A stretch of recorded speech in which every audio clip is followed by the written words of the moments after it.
야담 서원을 찾아주셔서 감사드립니다. 항상 행복한 일들이 가득하시길 기원할게요.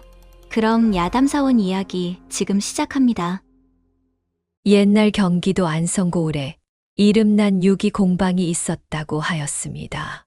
그 규모가 얼마나 컸느냐 하면 조선 팔도를 통틀어도 이만한 크기의 공방은 찾아보기 힘들 정도였다고 하지요. 200여 명이 넘는 장인들이 밤낮으로 구리와 아연을 녹여 방자 그릇을 만드느라 여념이 없었답니다. 어서 오시오. 이 안성 유기만큼 좋은 그릇이 어디 있겠소? 저작거리를 지나는 상인들은 안성 유기의 명성을 모르는 이가 없었지요.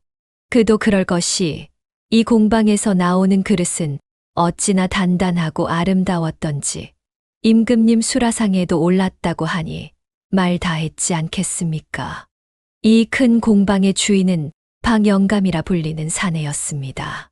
그의 이름 박치무는 한양장안에서도 모르는 이가 없을 정도로 유명했지요. 키는 크지 않았으나 반달 눈썹 아래 매서운 눈빛을 지닌 이 사내는 어찌나 장사수완이 좋았던지 10살 때부터 이미 돈 버는 재주가 남달랐답니다. 얘야, 너는 앞으로 큰 사람이 될 게다. 어린 시절 스승이었던 노 선생은 늘 이렇게 말씀하셨다고 합니다.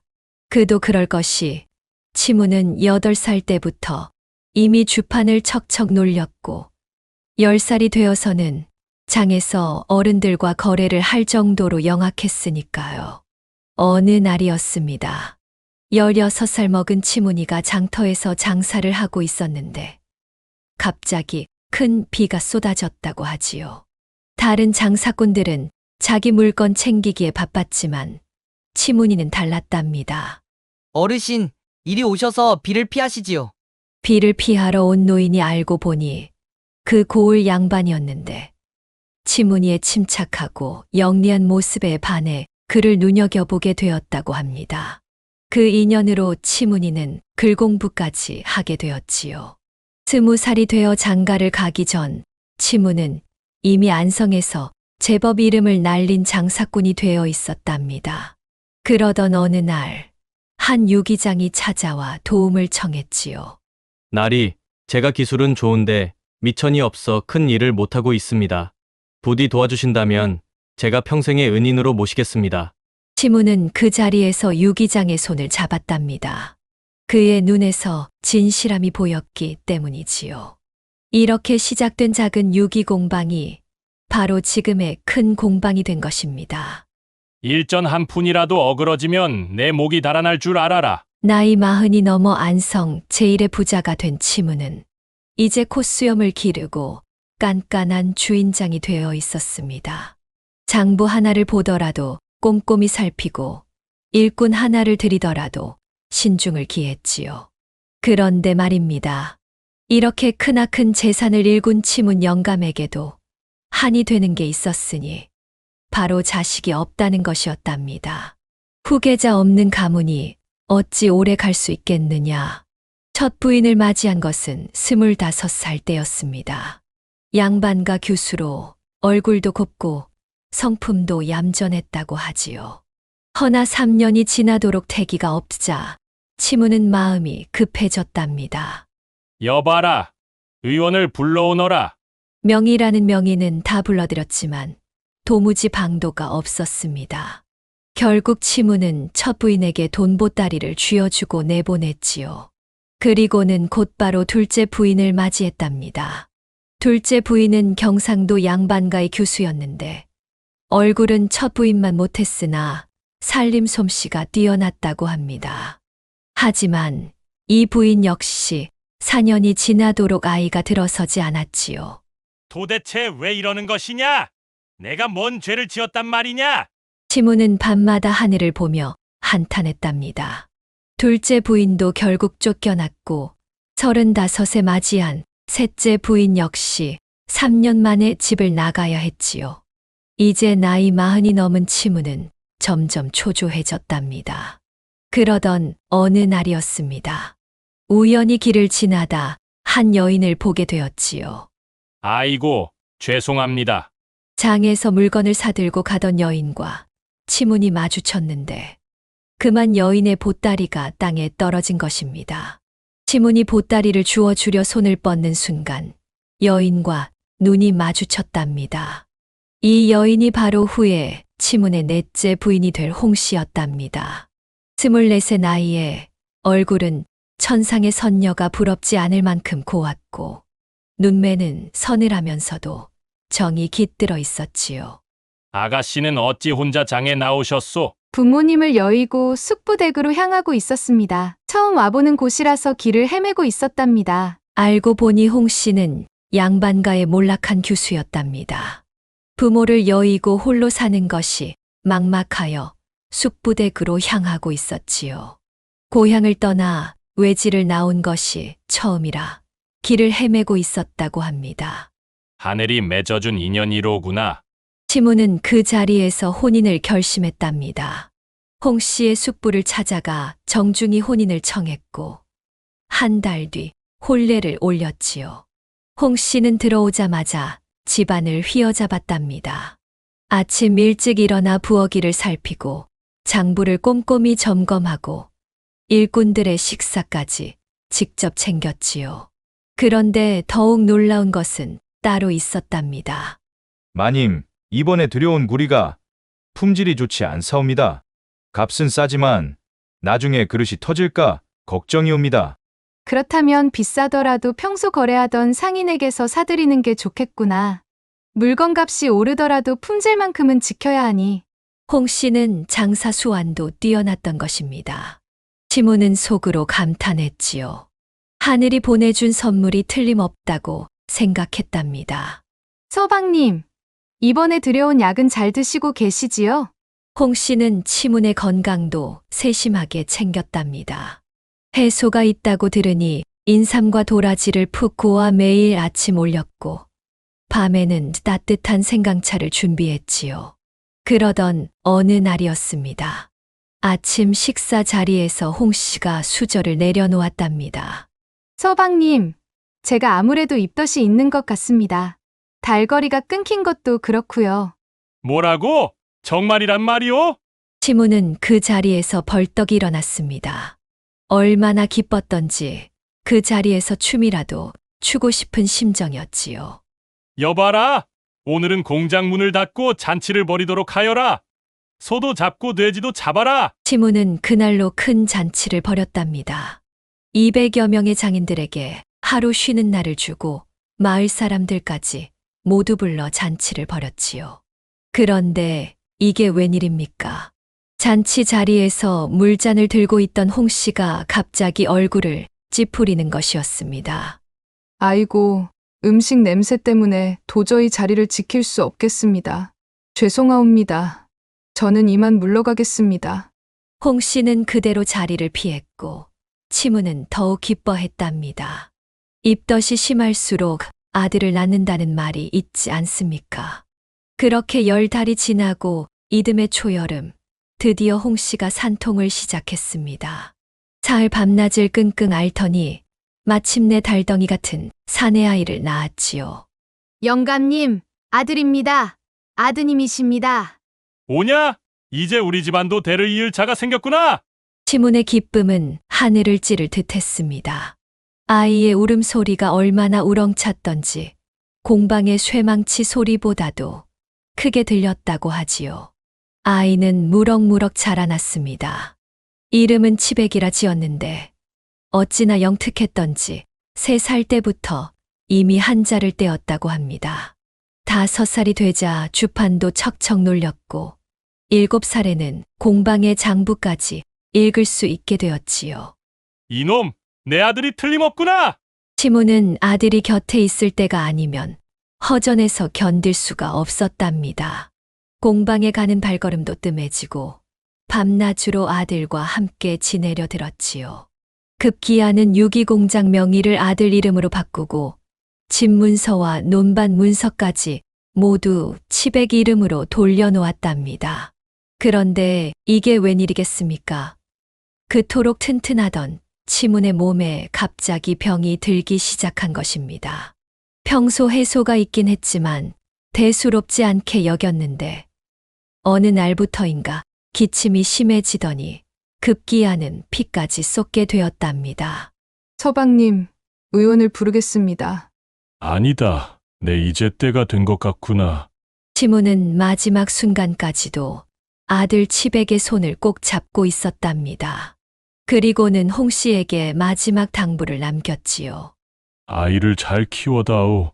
그리고 공방은 내 뜻대로 하여라. 이 말을 남기고 치무는 눈을 감았답니다. 홍 씨는 남편의 마지막 가는 길을 지극정성으로 보냈지요. 3년상을 치르는 동안 매일 새벽이면 무덤가를 찾아 향을 피우고 밤이면 독수공방에서 눈물을 흘렸답니다. 하지만 홍 씨는 결코 주저앉지 않았습니다. 낮이면 상복을 입은 채로 공방을 살폈고 밤이면 장부를 들여다보며 공방 살림을 꾸려갔지요. 마님, 이러다 몸살이라도 나시면 어쩌시려고. 걱정 말아라. 내가 쓰러지면 누가 이 큰 살림을 꾸려가겠느냐. 내 아플 틈도 없구나. 사람들은 모두 걱정했답니다. 여인 혼자서 이토록 큰 공방을 어찌 꾸려가랴 싶었던 것이지요. 하지만 이게 웬일입니까? 공방은 더욱 번창하기 시작했습니다. 이보게 들었는가? 안성유기가 이제는 중국 상인들에게까지 팔린다더군. 그려, 그 젊은 과부가 제법이야.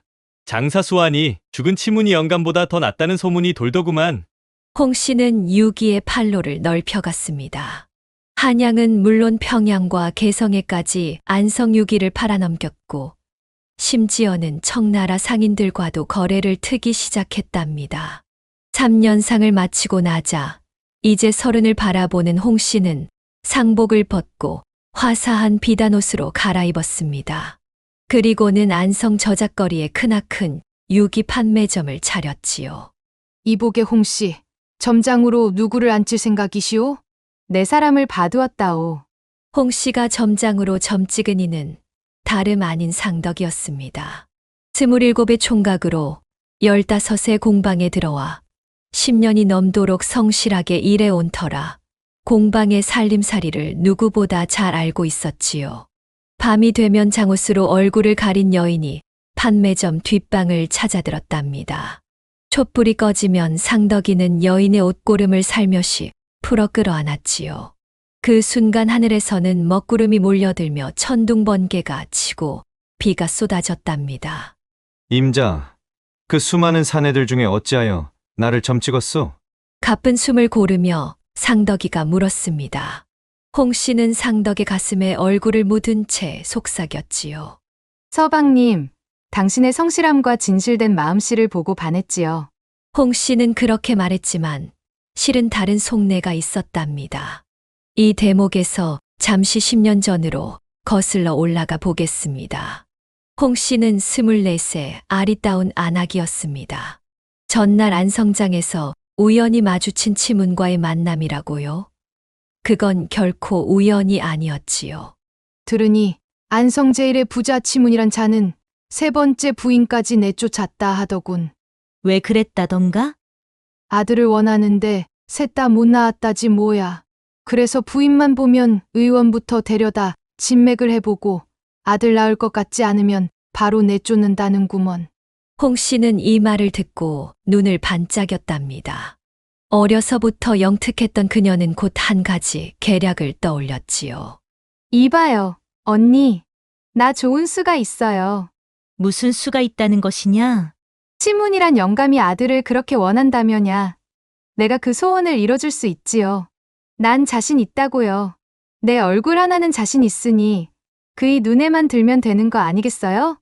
홍 씨의 계획은 이랬습니다. 우선 치문의 마음을 사로잡아 혼인을 하고 그 다음엔 젊은 씨바지를 찾아 아들을 낳는 것이었지요. 이보시오.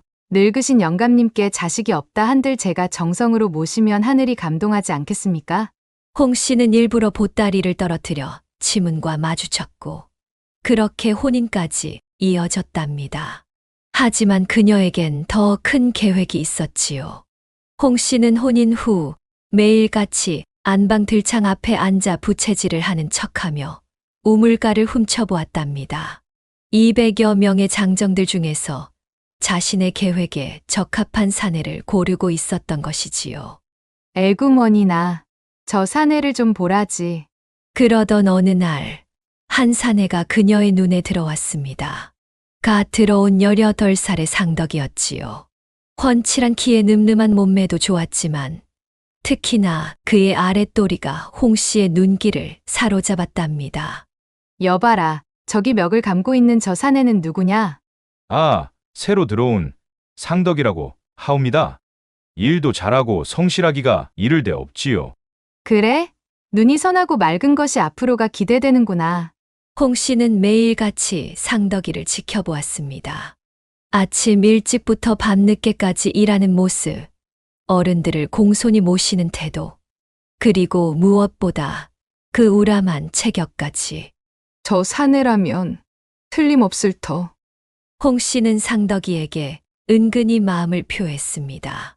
때로는 일부러 그의 앞에서 치마폭을 살짝 걷어 하얀 발목을 내보이기도 하고, 때로는 그가 지나갈 때 향긋한 향내를 풍기기도 했지요.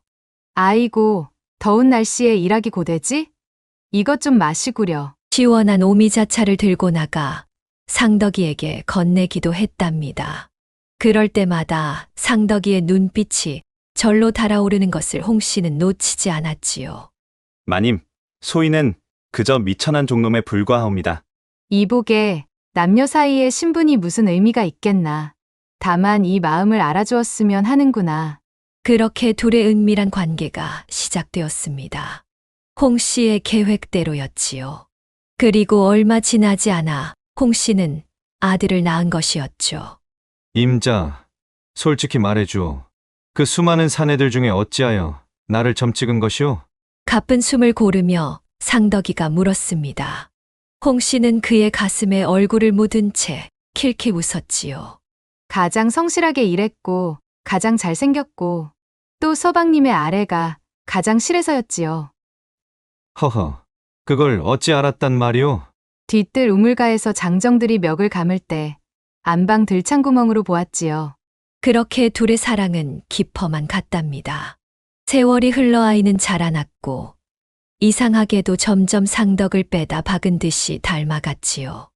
여보게, 저 아이 클수록 상덕이를 닮은 것 같지 않나?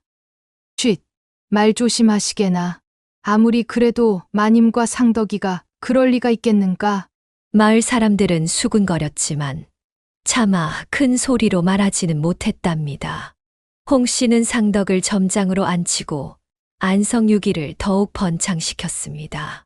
한양은 물론 평양과 개성에까지 안성유기의 이름이 알려졌고 심지어 청나라 상인들까지 찾아올 정도였지요. 아이는 상덕을 아버지처럼 따랐고 셋은 한 울타리 안에서 오래도록 행복하게 살았다고 합니다. 이 이야기는 오늘날까지도 안성고을에서 여러 방식으로 전해진답니다. 어떤 이는 홍 씨가 늙은 영감을 속이고 재산을 가로챈 악녀라 했고, 또 어떤 이는 젊은 여인의 어쩔 수 없는 선택이었다고도 했지요. 시무는 평생 자신의 아들이라 믿고 행복하게 죽었으니 오히려 그가 이 집안에서 가장 복된 사람이었는지도 모릅니다. 마지막 순간까지 그토록 바라던 대를 이을 아들이 있다고 믿었으니까요.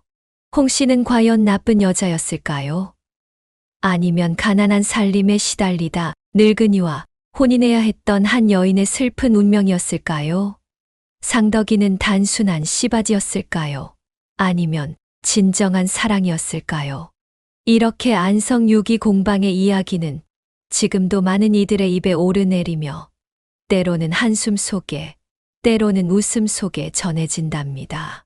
세상 사람들의 마음이란 것이 천길 물속은 들여다보아도 한길 사람 속은 모른다더니 우물가에서 멱 감는 사내를 엿보는 안방마님의 속내야 어찌 헤아릴 수 있었겠습니까? 다음 이야기가 지금 시작됩니다. 구독과 좋아요는 큰 힘이 됩니다. 옛날 한양 근교의 어느 마을에 김석진이라는 청년이 살았답니다. 김석진은 참으로 별난 성격의 소유자였지요. 다른 아이들은 어른 앞에서 고개도 들지 못할 때 이 아이는 보는 대로 느낀 대로 말을 하는 것이었답니다. 어머니, 저 할머니 얼굴이 쪼그라든 감처럼 생기셨어요. 이 녀석, 어찌 어른께 그런 무례한 말을 하느냐? 그리해서는 안 되는 것이란다. 어머니가 아무리 야단을 쳐도 석진의 솔직한 성정은 고쳐지지 않았답니다. 하지만 그의 솔직함이 늘 나쁜 것만은 아니었지요. 한 번은 이런 일도 있었답니다. 마을 양반집 도련님이 가난한 아이의 떡을 빼앗으려 할 때였지요. 이보시오. 그리하면 안 됩니다. 도련님께서 그러시면 어찌 양반자제라 할 수 있겠습니까? 이놈이 감히 내까짓 것이 무엇라고 남의 일에 함부로 끼어든단 말이냐? 비록 제가 미쳐나오나 옳지 않은 일은 옳지 않다고 해야 하지 않겠습니까? 어린 나이에도 불구하고 석진은 불의를 보면 참지 못하고 나섰답니다. 그의 이런 고든 성품은 자라면서도 변함이 없었지요. 서당에 다닐 때는 이런 일도 있었답니다. 선생님, 오늘 강의하신 내용이 도무지 이해가 되지 않습니다. 이것이 맞는 내용입니까? 뭐라? 이놈이 감히 스승의 가르침을 의심하는 것이냐? 의심이 아니옵니다. 진심으로 여쭙는 것이옵니다. 제가 이해를 못하는데 어찌 배움이 되겠습니까? 훈장은 처음에 화를 냈지만 차츰 석진의 이런 솔직한 태도에 마음이 움직였답니다. 허허, 내 놈만큼 바른 말하는 제자가 어디 있겠느냐? 덕분에 이 늙은이도 더 열심히 가르치게 되는구나. 한편 이난이는 어떤 교수였느냐 하면 마을 의원의 딸로 태어나 일찍부터 살림을 도맡아 하는 현숙한 처자였답니다. 어린 나이에도 불구하고 난이는 약재를 다루는 법부터 환자를 대하는 예절까지 모두 익혔지요. 특히나 난이는 아픈 사람의 마음을 헤아리는데 남다른 재주가 있었답니다. 아가씨, 덕분에 마음까지 편해졌소이다. 약보다 따뜻한 말 한마디가 더 좋은 약이 될 때도 있다고 아버님께서 늘 말씀하셨어요. 이렇게 서로 다른 성격의 두 사람이 만나게 된 것은 참으로 하늘이 맺어준 인연이었답니다. 그날도 난이는 평소처럼 우물가에서 빨래를 하고 있었지요. 아가씨, 이리 늦게까지 빨래를 하시면 어쩌시나요? 괜찮아요. 낮에는 아버님 일을 도와드려야 해서요. 난이는 이웃집 아주머니의 걱정 어린 말에 그저 웃음으로 답했답니다. 그때였지요. 마침 서당에서 돌아오던 석진이 우물가를 지나가다가 난이를 보게 된 것입니다. 아니 이럴 수가. 저런 미인이 있단 말인가. 저 아리따운 얼굴. 달빛이 부끄러워 숨어버릴 것 같구나. 석진은 또 보자마자 자신의 솔직한 마음을 그대로 내뱉고 말았답니다. 그런데 이게 웬일입니까? 다른 처자들 같았으면 당장 자리를 피했을 테지요. 하지만 난이는 달랐답니다. 달빛보다는 많이 못하지만 공연히 놀라게 해드려 죄송해요. 이 대답에 석진은 그만 눈이 휘둥그레졌답니다. 아니 글쎄, 자신의 실수를 저리 부드럽게 받아주다니 말입니다. 아니, 아가씨께서 그리 말씀하시니 제가 더욱 부끄럽습니다.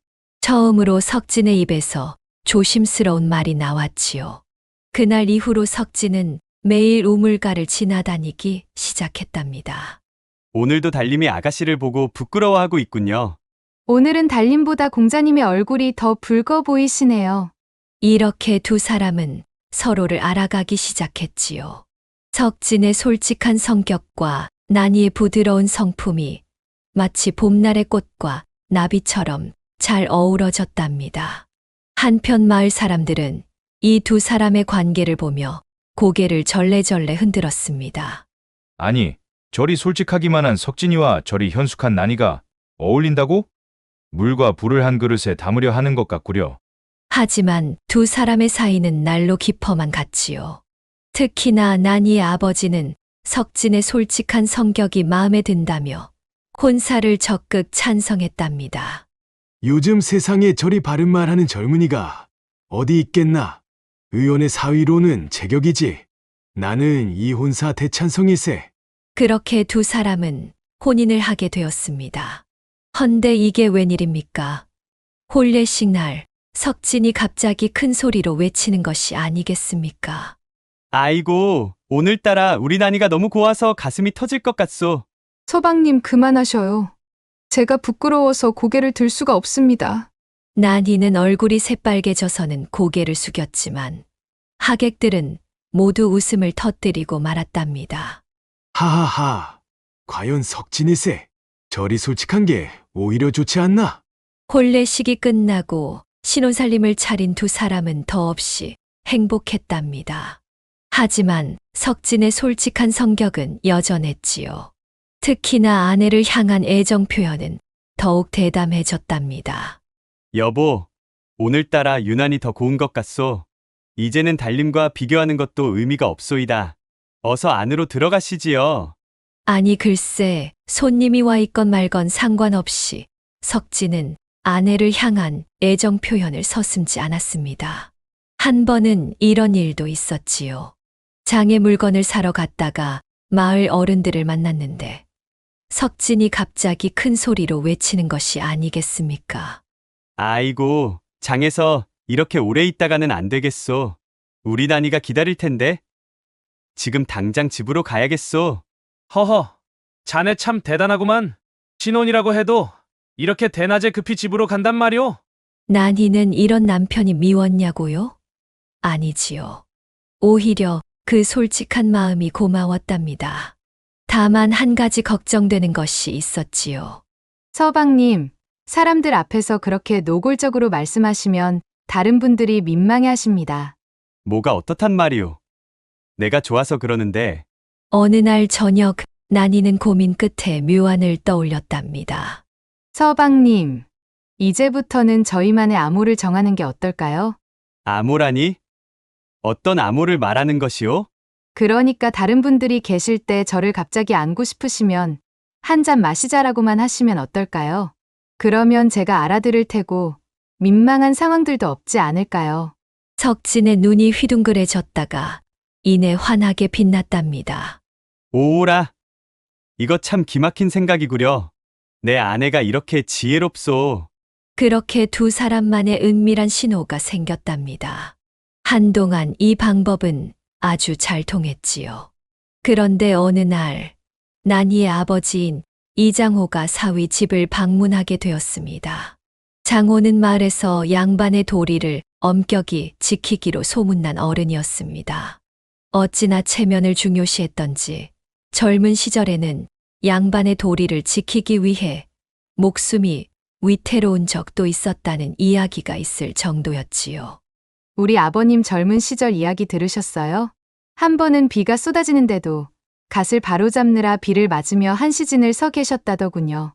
허허. 그러니 내가 장인어른을 뵐 때마다 일이 긴장되는 것이구려. 그날도 장호는 위험 있는 모습으로 사위 집을 찾았답니다. 난이는 얼른 맛있는 음식을 차려 올렸고 석진은 정성껏 술상을 준비했지요. 이복의 석진, 자네 요즘 장사는 어떠한가? 네, 장인어른. 덕분에 잘 되고 있사옵니다. 두 사람이 이런저런 이야기를 나누다가 장호가 잠시 변소에 가느라 자리를 비웠을 때였습니다. 갑자기 석진의 눈에서 이상한 빛이 번쩍였답니다. 아니 글쎄, 난이가 버선발로 휘청거리며 지나가는 모습이 그의 마음을 흔들어 놓은 것이었지요. 장인어른과 함께 술까지 마셔 취기가 오른 상태인지라 그만 마음이 동해버리고 말았답니다. 평소 그의 습관대로 말이 먼저 입 밖으로 나와 버렸습니다. 여보, 한 잔 마시고 싶구려. 석진의 돌발 발언에 난이는 순간 심장이 멈추는 듯 했답니다. 평소라면 달콤한 신호였겠지만 하필이면 체면을 목숨처럼 여기시는 아버님 앞이었으니 말입니다. 영문을 모르는 장호는 의아한 표정으로 말했습니다. 그래, 좋다. 나니, 너도 같이 한잔 하자꾸나. 평소의 난이었다면 당연히 거절하였을 테지만 그날따라 귀신에 홀린 듯 석진의 청을 거절하지 못하고 말았답니다. 난이는 얼굴이 새빨개진 채 자리에서 일어났습니다. 발걸음이 휘청거릴 정도로 가슴이 두근거렸지요. 변소를 가던 장호는 난이가 방을 나가는 모습을 보고 딸이 술을 가지러 가나 보다 생각하고 무심히 고개를 끄덕였습니다. 그런데 이게 웬일입니까? 석진까지 방에서 나오더니만 난이의 뒤를 따라 골방으로 들어가는 것이 아니겠습니까? 그것도 얼굴에는 수줍은 미소를 머금은 채로 말입니다. 이상한 일이로구나. 장호는 처음에는 영문을 모르고 둘을 기다렸습니다. 하지만 시간이 지나도 두 사람이 나오지 않자 점점 이상한 생각이 들기 시작했습니다. 어떤 술을 내오길래 둘이 골방에 들어가. 일이 지체한단 말인가. 더구나 골방 안에서 이상한 소리가 들리는 듯 하자 장호의 눈썹이 꿈틀거리기 시작했답니다. 잠시 후 방에서 나온 두 사람의 모습이란 난이는 머리가 살짝 흐트러져 있었고 석진의 옷깃은 어쩐지 단정치 않았지요. 게다가 두 사람 모두 얼굴이 발그레해져 있는 것이 마치 술에 취한 듯 했습니다. 장호의 눈이 점점 커지기 시작했습니다. 양반가의 채통을 한평생 지켜온 사람이 이런 광경을 어찌 참으실 수 있었겠습니까? 아니, 이게 무슨 도리란 말이냐? 나를 여기 두고 너희들끼리 몰래 술을 마시고 온단 말이냐? 그것도 골방에서. 도대체 이게 무슨 버르장머리 없는 짓이더냐? 장호의 목소리가 점점 커졌습니다. 평소 조용하고 위엄 있던 모습은 간데없고 수염이 파르르 떨릴 정도로 화가 치민 상태였지요. 석진은 얼굴이 하얗게 질린 채 입만 뻐끔거렸습니다. 평소 그토록 솔직하던 입이 이런 때는 왜 말을 못하는 것인지. 아니, 그게 아니라 장인어른 오해십니다. 그런 것이 아니고. 난이도 얼른 상황을 설명하려 했지만 이미 장호의 노기가 하늘을 찌를 지경이었답니다. 이런 부려막심한 놈이 다 있나? 내가 이럴 줄 알았으면 절대로 혼사를 승낙하지 않았을 것을. 장호의 목소리가 떨리기 시작했습니다. 평생을 체면을 중시하며 살아오다 자식에게 이런 수치스러운 일을 당하니 그 분노가 오죽했겠습니까? 그러더니만 아니 글쎄 평소 한 걸음을 걸을 때도 일관을 바로잡곤 하던 양반이 버선발로 대문을 박차고 나가는 것이 아니겠습니까? 그것도 가시 비뚤어진 채로 말입니다. 아버님, 그게 아니라 제발 설명을 들어보시면. 난이가 울먹이며 뒤쫓아 나가려 했지만 이미 장호는 저 멀리 사라진 뒤였습니다. 아이고, 이를 어쩌면 좋아. 여보, 어떡하면 좋아요? 난이는 눈물을 흘리며 석진의 품에 안겼습니다. 석진은 어찌할 바를 모르고 발만 동동 굴렀지요. 이 소식은 삽시간에 마을에 퍼졌답니다. 장호가 버선발로 뛰어가는 모습을 본 사람들이 수군거리기 시작했습니다. 아니 들었소? 석진이 부부 내외가 장인을 혼자 두고 자기들끼리만 골방에 가서 좋은 술을 마셨다지 뭐요? 글쎄 말이오. 아니 좋은 술이라면 장인과 함께 마셔야 하는 것 아니오? 그러게 말이오. 그 두 사람이 그렇게 경우 없는 사람들인지는 몰랐소. 한편 장호는 집에 돌아가자마자 부인에게 성화를 피웠답니다. 여보, 당신이 가서 우리 난이를 데려와야겠소. 저런 무례한 사위와는 더 이상 살 수 없네. 아니, 도대체 무슨 일이 있었길래 그러시는 게요? 난이 어머니는 영문을 몰라 어리둥절했지만 남편의 성급한 성격을 잘 알기에 일단 딸을 찾아가 보기로 했답니다. 어머니가 도착했을 때 난이는 마당에서 훌쩍이고 있었고 석진은 멍하니 앉아 있었지요. 아이고 어머니, 큰 오해가 생겼어요. 이를 어쩌면 좋지요. 도대체 무슨 일이 있었던 거니?